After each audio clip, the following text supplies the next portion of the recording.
All right, this is me, Caleb, the Chiefster, and the Caroline.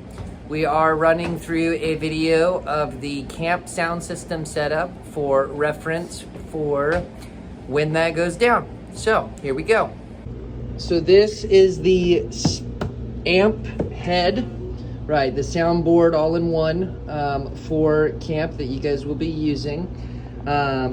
Basically what we're gonna do first is walk through the main speaker setup, and then we'll go through the channel by channel breakdown for how I recommend you guys set this up when you get to camp.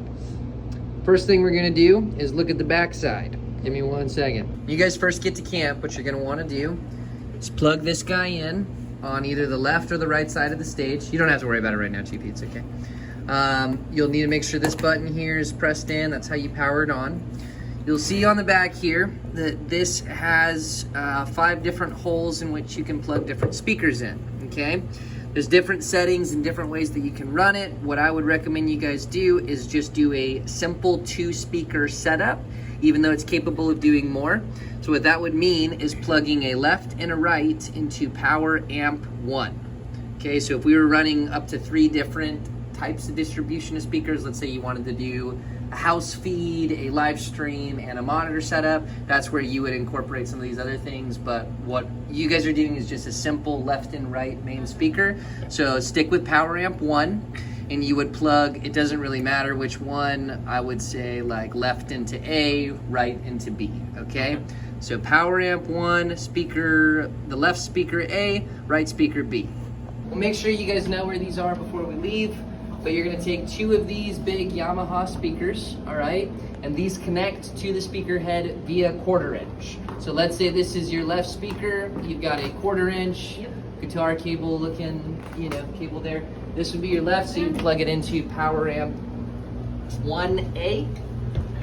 And then this plugs into, it doesn't matter which hole on the back of the speaker, it could be either, but sure, throw it in.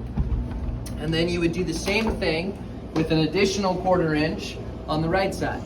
Now, for equipment, what I would recommend is we have a really long 1/4 inch next door. It's like a 50-foot 1/4 inch. It's white and it's normally plugged into the electric guitar. You know what I'm talking about? It's plugged into the amp in the back room. Yeah. You guys do not have a electric guitar scheduled for the weekend of camp. So for main service. They don't have an electric guitar, so you can steal that cable. Yeah. What I would recommend is set up your box on one side of the stage, and whichever side of the stage that is, use the shorter 1/4 inch, and then run the other speaker to the other side and use the longer 1/4 inch to get you over there. So then you only need 1 short, 1 long to run your speaker distribution. Try again? Okay. So, from there, if you want to come in over my shoulder, Chippy. On the front side, once you've got those 2 speakers plugged in, this power soundboard, power amp all in one head, this not only distributes the sound, but it also powers your speakers. So these don't need anything except for that 1/4 inch to go into them, because they are passive speakers that are powered here versus active speakers that you would power at the speakers like what we use for the Spanish ministry. Okay. So all this requires is the 1/4 inch. Once you do that, the big thing to remember for you guys is orange, like orange banners, orange knobs. Orange is associated with volume, okay? So here are your channel inputs, and yes, Chiefy, as you mentioned, those can be XLR inputs, or they can be 1/4 inch inputs themselves. So if you have a guitar that you want to run straight into this speaker head, you can plug it straight into that 1/4 inch. Okay. You don't have to have a DI box, you don't have to have an XLR. I recommend normally that you do, but if you were to realize, oh man, we're short on XLRs, we're short on DI boxes, you can just run a straight 1/4 inch in. Okay. And you can do the same with keys. The only thing you really can't do that for is the microphones, because we don't have 1/4 inch to XLR microphone, or 1/4 inch to XLR cables for microphones. Okay. So the microphones, you would just need to make sure you pack an XLR for each microphone. Okay. But that would be as simple as, should have gotten an XLR. You guys know how they go in. You just plug an XLR straight into there, guitar hookup. The general sequence that I would recommend, you guys are gonna bring a lead vocal. I would normally run lead vocal in 1. I would normally run the lead acoustic in 2. If you have a secondary vocalist, I would run that in 3. I normally run keys in 4. And then if you have a cajon, low in 5, high in 6. That's kind of how I would run it, all right? You can do any variation of that. If you've got a co-lead, you can do the second guitar in 4, or if you've got keys and you want to co-lead, you can do that in 5. It really doesn't matter. That's just kind of a quick, basic breakdown. Now, on these knobs, just like I told you, orange is volume, okay?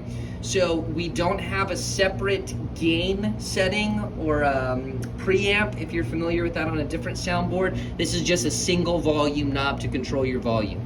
So you plug in the lead microphone here, you can raise or lower the volume just by twisting the orange knob. Same with the guitar, same with the backup vocals, keys, whatever.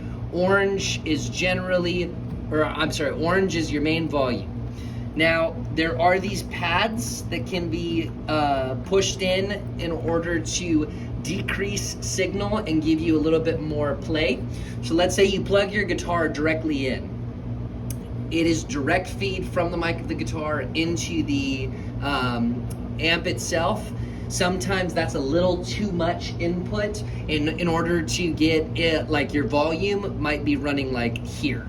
And you're like, man, like if I go even here, it's either super loud or it's like feeding back, that kind of a thing. Yeah. I'd recommend you press in a pad, because that's gonna, I think it's a negative 20 decibels decrease, and that'll give you a lot more play with your knob so that you can run this a little bit hotter and have a little bit more flexibility without getting that feedback. Generally, I would keep these all unplugged and just engage it if you need. Sometimes same thing with keys. If keys are a little hot, naturally I've pressed pad and then you've got a lot more volume control. So just watch those things. Normally the vocal mics are fine without pads. There's normally more a direct line input on the instruments that we sometimes run into. In addition to these orange knobs on each channel, this one is your master, okay? So the first thing you actually want to do is start off by setting this. I normally go right at 12 o'clock. Sometimes if it's a little soft, you can bump it up a little more. If it's a little hot, you can bump it a little bit less. But this is kind of like your overall volume. So if you feel like you've got a good mix, but the overall is just a little soft, you can bring it up. If you feel like you've got a good mix, the overall is a little bit hot, you can bring that down a little bit. Generally speaking, keep that at noon and use that as the standard to kind of then mix everything else in. This is an effects knob. It's missing its little plastic housing, but you can kind of feel that's all the way, because it won't twist anymore. I normally just do a little bit of effects, similar thing like right around noon, just enough to hear a little bit, and that's assuming that this is pressed in, which turns the effects on. It's just a little bit of reverb for whoever's singing. Okay. Aux in is nothing, don't worry about that. Tape in is where if you plug in the computer for pre-service iTunes, you would plug the red and white aux cables into, it doesn't matter which one's in which, but into tape in, and then you control the volume like that, right? Gotcha. Okay. This is for if we were to run monitor settings, you won't need to worry about that at all. Coming back over here to the individual channels, the only other thing you would need to understand here is if you want to increase or decrease the amount of reverb, you can do that with this blue knob, and that's where, remember I told you, affect the effects. It's assuming they're on, and it's assuming, like I said, I normally keep that around noon to give just a little bit of reverb. You can control the amount of reverb on each channel via the effects knobs. Okay. So see how it's consistent? Blue is effects, just the same way orange is volume. So what's the difference between these two here? That's aux. That's the aux is the one I said you don't need to worry about. Yeah, you don't need that. That's if you were to run. I meant this one. The black one. Good question. It's probably a send versus a receive. I would just keep them both around the same place. Okay. That's probably the easiest way to remember that. I've never fiddled with those separately. That's a good catch.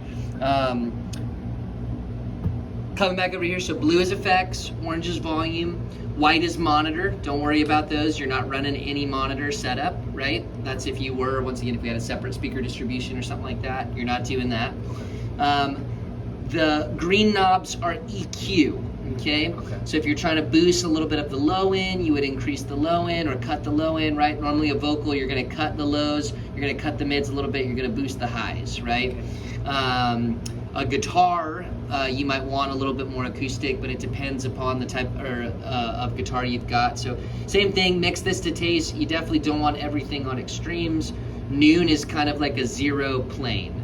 So that's normally where I would start everything, is just kind of like no real adjustment to the effects. Everything's just kind of plain. And then from there, like let's say it's your low end cajon. Okay, you're gonna want to definitely boost the low end on that. Maybe cut the highs a little bit so that you've got a little bit more of that bass sound. Yeah. Keys, generally a pretty normal straight through EQ is fine. Vocals, you almost always want to brighten them up and cut the lows, especially on a system like this because they're a little older, a little bit muddier. But then yeah, so from there you're going to set up your 2 speakers, you're going to run your cables for your channels, make sure that you've got a basic mix going, and that's pretty much it.